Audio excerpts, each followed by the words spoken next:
Olá, seja bem-vindo à TV Câmara Jacareí, a TV pública da cidade. Está começando mais um programa Espaço Parlamentar, um programa que fala sobre os vereadores aqui de Jacareí. Hoje a gente tem a presença aqui no estúdio da segunda secretária deste biênio, a vereadora doutora Márcia. Doutora Márcia, muito obrigado por participar com a gente aqui do programa Espaço Parlamentar. Queria que a senhora já começasse contando para a gente, né? Nasceu em Aracaju, cresceu em Santos. Conta como é que foi que aconteceu isso. Olá, boa tarde para vocês. Bom, nasci em Aracaju e vim no colo da minha mãe até Santos. Por isso que eu falo, eu sou santista, toda a minha criação, minha juventude e parte da minha fase de adulta foi em Santos. Como eu mencionei, eu só não falo o tu, mas o resto é alma, coração e corpo santista. E de time também. E como é que foi? E como é que foi a infância lá em Santos? Como uma cidade litorânea, né? Nós santistas, como eu me chamo, né? Santista, nós somos um povo mais abertos, somos mais liberais na forma de receber o outro, né? Uhum. Nós não somos tão formais quando recebemos os amigos, quando encontramos na rua, a ponto de todo santista, se estiver passando perto da casa de algum amigo, ele não precisa nem avisar. Chegar, sempre vai ter a porta aberta dentro da casa de um amigo, lá recebendo, seja com o que for. Se não tiver nada, vamos juntar os nadas e bater papo ou vamos para a praia, né? Se divertir. Então, sempre foi uma infância muito boa. Eu tive uma infância muito gostosa de ver. Era uma época que a gente poderia ser criança, ter a alma de criança e com a ingenuidade, com a pureza que permitia ali onde a gente vivia, né? Tanto na época como a cidade proporcionava isso. E como é que foi a vinda para Jacareí? Quando que foi isso? Foi depois de formada, né? Eu fiz medicina em Taubaté, então por isso que eu perdi meu tour. Estou no Vale, vim para o Vale na época de faculdade. Depois de formada, aí a gente vai buscando o mercado onde poderia fazer residência e o mercado mais próximo que pudesse trabalhar. Sim. E aí eu não voltei para minha cidade, porque eu sempre pensei que a gente tem que, e meus pais ensinaram isso, a gente tem que ir em busca sempre de evoluir, crescer. E se eu voltasse para casa, eu voltaria para o colo dos meus pais. É ótimo isso, mas em que eu cresceria nisso? Eu teria que aprender a andar com as próprias pernas. E aí, depois de formada, batalhei alguns lugares que eu pudesse trabalhar. Então, Santa Branca, a região, Guararema, Paraibuna, e aí acabei me namorando por Jacareí.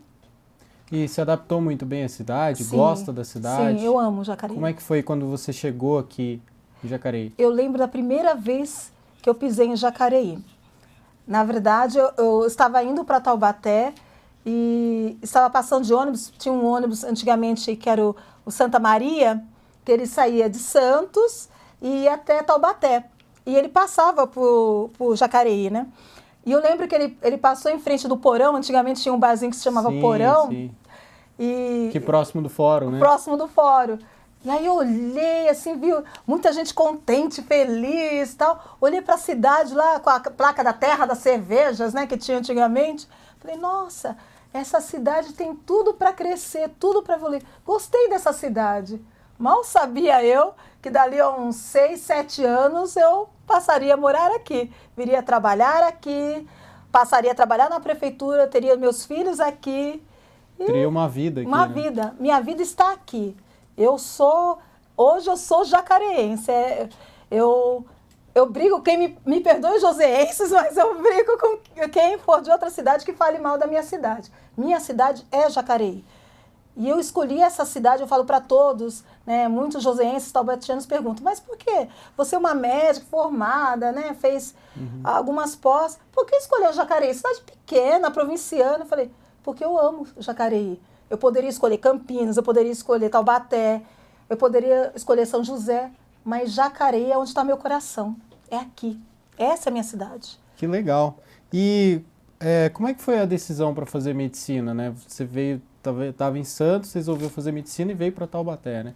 Como é que foi a decisão por essa área de atuação? Eu venho né, como família de nordestino, né, que meus pais eram do Nordeste, eu nasci lá, é família pobre. Então, minha mãe era da zona rural, meu pai também, mas quando ele foi para Santos, ele adotou o ofício de marceneiro. Então, minha mãe era dona de casa, meu pai marceneiro. Sou de uma família de 4 filhos, né? Então, eu sempre estudei em escola pública, municipal, depois estadual, mas sou de uma época onde o ensino municipal era muito bom, né? E aí era uma época, como todo nordestino, o sonho do seu filho é ser doutor, né? E eu sou a filha mais velha.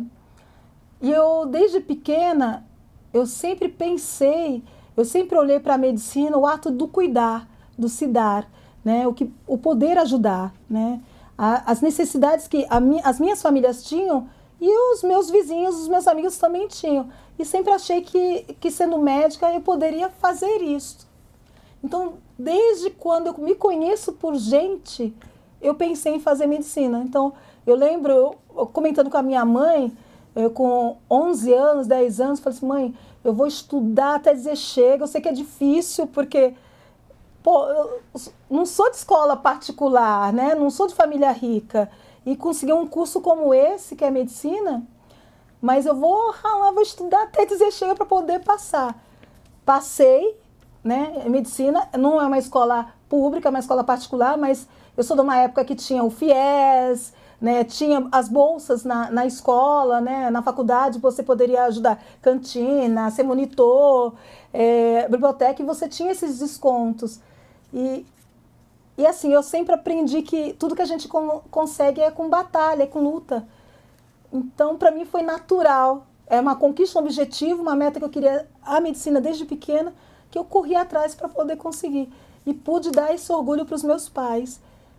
Meu pai não pôde ver a minha formatura.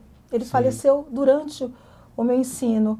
Mas eu sei que lá onde ele está, ele teve orgulho e tem orgulho da filha que teve o diploma que ele tanto quis ter. Eu sei disso.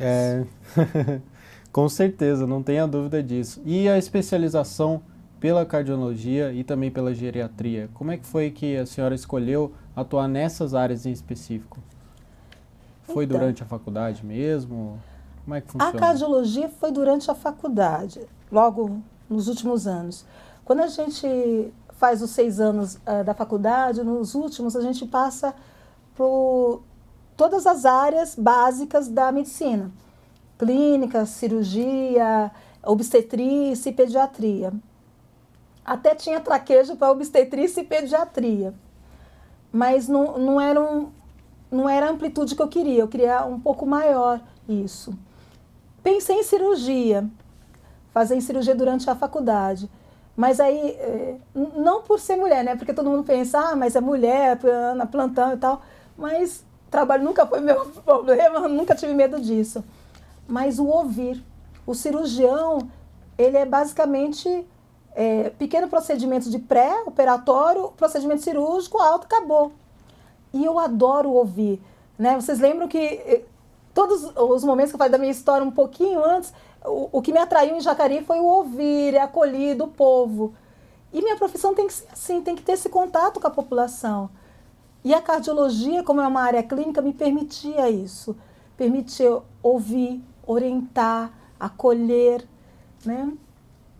E para várias idades, para todas elas. E com mais tempo. Porque não é uma especialidade que você vai ter um paciente por 1 mês, 2 meses. Você vai ter pacientes por anos. Eu tenho pacientes hoje, eu tenho 20 anos de formada, 21 anos de formada, eu tenho pacientes que são meus pacientes há 20, 19 anos. São meus pacientes, onde eu vou eles são. E deve ser legal que acompanha, né? Sim, todo o processo. Eu sei é bem... É cardiologia, mas é bem um pouquinho da ideia do médico de família. Eu conheço a história, os problemas, as preocupações, o que aflige a saúde, o que não aflige a saúde de cada paciente meu, né? E a geriatria é sequência É um complemento, disso. né? Sim, porque aí é um público que eu também amo atender, que é o idoso, que é um público que é muito estigmatizado, muito excluído até do contexto da saúde, né? Primeiro se pensa em criança e mulher, para lá embaixo, por último, se pensar no idoso. Novamente, aquela questão do excluído, né? E de estar esse contato. O idoso precisa disso, esse carinho, esse contato. E isso que eu amo fazer. Isso que eu amo fazer. É cativante isso, talvez, até para atender os idosos, Sim, né? As pessoas ouvir isso, né? É uma troca. É lógico, eu atendo como médica, cuido da saúde deles, mas o ganho que eu tenho como pessoa e como profissional ouvindo o dia a dia, as histórias e a vida de cada um deles, não tem preço, é maior do que qualquer outra coisa. E a senhora também tem mestrado, né, em saúde coletiva, Saúde né? coletiva. Foi logo depois que se formou? Foi um pouco depois que começou a trabalhar? Quando surgiu essa necessidade de fazer esse mestrado? Saúde coletiva é basicamente o que se dizia antigamente saúde pública, né? A mesma linguagem. Eu já morava aqui bastante tempo, já tinha os meus filhos também. Tenho uns 7 anos mais ou menos, 8 anos. Eu já tinha as minhas pós, né? E aí eu pensei minha mãe, com o tempo, minha mãe fez faculdade de pedagogia com 65 anos. Então é professora. E ela tem essa alma de educadora. E eu herdei um pouco isso dela, né? Uhum. E o mestrado, ele me possibilita essa linguagem de humanização, esse ouvir, essa acolhida, o jeito de tratar as pessoas. Eu posso, como mestre, distribuir isso aos meus alunos, né? E as pessoas onde eu ministro qualquer que seja, palestra ou aula, né? E sendo saúde pública, muito, muito mais, porque eu posso levar para todos, acadêmicos ou não acadêmicos, a linguagem que é a saúde pública, as necessidades que tem, né? Todos que necessitam do SUS, as dificuldades que o SUS tem e como que eu, enquanto cidadão, ou eu como profissional, eu posso contribuir para isso.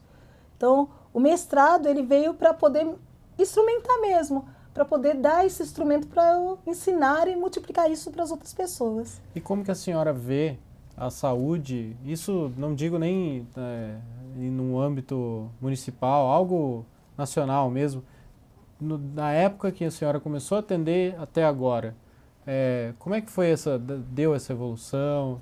O que tem de bom, o que tem que melhorar? Qual que é a avaliação, assim, uma avaliação geral do que a senhora acha que eu acho que nós temos temos na saúde, né? Pensando no país como um todo, temos pontos bons, que é o avanço tecnológico, sem dúvida. A medicina ela sempre está evoluindo, sempre está em crescimento. Então, técnicas, procedimentos novos, medicamentos novos surgem para poder ajudar na qualidade de vida e na saúde das pessoas, né? Outras linguagens também, né? Quando eu fiz faculdade, o tempo dos meus pais, por exemplo, se pensava em alimento, mas não se pensava na importância, por exemplo, do alimento e muito menos do exercício físico. Por mais que o dia a dia deles era o trabalho braçal, né, muitas vezes, mas não se pensava na necessidade disso. Hoje a gente já pensa nisso. Mas a saúde também se perdeu também muita coisa com isso. Avançamos mais, especificamos mais as ações da saúde, mas perdemos o olhar do todo. Hoje, quando a gente olha o profissional médico, o enfermeiro, qualquer profissional da saúde, quando olha para um paciente, tirando algumas especialidades que eu acho que a geriatria ela foge um pouquinho disso, o médico generalista foge um pouco disso, e o pediatra que faz puericultura foge um pouquinho disso, esse olhar de um todo, olhar para aquela Dona Maria e entender que a saúde dela depende se ela tem comida em casa, depende se ela tem emprego, depende como é a relação dela com o marido, com os filhos, depende todo esse contexto. E isso tudo a gente também tem que ajudar para ter qualidade de vida, para ter saúde. Saúde é isso, né? Hoje não. Hoje o olhar do profissional é: você é o coração, você é a pele, você é o pulmão. Nós ficamos muito compartimentizados, muito específicos. E isso se perdeu com o avanço, com a tecnologia. E falta um pouquinho, às vezes, de conversa ali entre o profissional e outro, já que essas células elas estão um pouco separadas, existe também essa falta, às vezes uma falta de comunicação, ou a própria medicina se expandiu de uma maneira que você não consegue também, vamos dizer assim, ter esse tipo de contato, acaba que a pessoa acaba se especificando um pouco mais em uma área. Tem isso também? Eu acho que as duas coisas aconteceram. Como foi se especificando cada vez mais, as mais técnicas, as áreas mais técnicas, né, a cirurgia e as similares da área, né, de abrangência da cirurgia, ficaram mais pragmáticas, mais racionais, sem dúvida. E aí essa relação, ela ficou com uma certa dificuldade entre ambas as partes. Mas eu acho que os profissionais também são frutos da mudança da sociedade. Hoje, os casais mal se falam. Hoje você vai num restaurante, está numa mesa, todo mundo está lá no WhatsApp. No celular. Mas ninguém fala com o outro. Sim. Ninguém olha para o outro. E isso se reflete dentro da escola, isso se reflete na consulta médico-paciente. O paciente já chega: olha, doutora, aqui o celular, aqui eu vi que eu tenho essa doença tal. Me explica. Então, o médico ele tem que explicar não ao paciente, não é o sintoma que ele traz, mas é uma página que tem no site, que qualquer um pode ter feito. Não é nem o paciente que questiona, né? Exato. O advento da tecnologia lá que está questionando. Exato. Né? Isso vai tornando a relação profissional mais fria, mais distante. Cada um acaba se protegendo contra essas tecnologias, né? Então, no fim, são essas variáveis todas, né? A influência desse meio que a gente está vivendo, a mudança da sociedade, como a própria especificidade. Facilita esse distanciamento. Tá certo. A gente tem algumas fotos antes da gente encerrar esse bloco. Queria que a gente colocasse. Essa é uma foto já em Santos, né? Já em Santos. Eu sou a maiorzinha, que sou a irmã mais velha. Já em Santos. Eu fui para Santos com menos de um ano. Menos de um ano. Tinha uns 8 meses. Olha que legal. Ali, na anterior, era meu pai e minha mãe, né? Ah, legal. Tá. Meu pai e minha mãe e minha irmã, um pouco mais nova do que eu, tá? Que hoje mora em Santos. Ah, certo. A família está quase toda lá. A próxima foto, né? A foto da minha qualificação do mestrado. Aí a minha turma do mestrado, uma turma super divertida. O legal dessa turma, eu fiz um mestrado com profissionais que são servidores públicos do estado inteiro de São Paulo. Então, tem servidores que são do administrativo, servidores que são técnicos, são operacionais. Então, a riqueza não foi só aprender a parte acadêmica do mestrado, mas conhecer a logística e os problemas de cada um. E perceber que muitas vezes os problemas são os mesmos também. Foi muito legal. A gente tem outra foto aí, Sim. Senhora dirigindo. Isso, um dia de lazer. Depois de meia-noite. Tá? Outras fotos minha família, meus filhos, minha alma e meu coração, meu pai e minha mãe, né? Minha mãe viva hoje, graças a Deus, e meus filhos. Meus filhos. Eu costumo dizer, a mãe não é capaz de fazer várias coisas, ela é impossibilidade de fazer várias coisas, mas por um filho, a mãe é capaz de fazer tudo, tudo. E esses são os meus filhos. Uns amigos, momento descontraído. Essa aí é a vereadora Sônia, né? Nós somos amigos já. Que legal. Antes de ser vereadora, então já era... Isso. Já era a Sônia já foi do PV, né? Também, né? Sim. Aí um momento meio social, sim. Com as minhas madeixas compridas, tem vários tamanhos de cabelo aí nas minhas fotos, curto, comprido. Acho que só não tem black power, que eu já tive também. Um momento também da minha fase, que eu sou voluntária também, então aí eu tô com um grupo de mulheres, estamos falando sobre saúde, de um modo geral, acredito que é saúde da mulher. Um momento também de descontração, como toda brasileira, eu tenho que torcer para o meu país, ele tem que dar certo, eu acredito que vai no trilho, mas depende da gente isso. Um outro momento voluntário, lá no Rio Comprido, meu bairro do coração, trabalhei por lá, mais de 10 anos, uns 12 anos no Rio Comprido, uma comunidade bem carente. Fui médica da saúde de família, então atendia todas as idades lá. tá? Com equipe. Minha mãe, Ah, que legal. minha mentora, uma amiga que hoje é minha assessora, Ah, Angélica, também numa ação social também, a gente estava. Aí a minha dissertação do mestrado, tá? Também publicada. Um paciente de um dos lares que eu atendo, eu dou assistência a 2 asilos aqui em Jacareí. Esse é um dos lares, esse é o Frederico Ozanam. Esse é o seu Chaves. Nós fazemos aniversário juntos. E aí é uma comemoração de aniversário. É um idoso no coração. Eduardo Jorge, eu acho que é quem representa a alma, para mim, do PV. O que eu penso do melhor que tem do meio político. Muito legal essas fotos. A gente vai ver mais fotos depois no outro bloco. A gente vai fazer uma pequena pausa aqui no programa e a gente retorna depois dos comerciais. Não saia daí.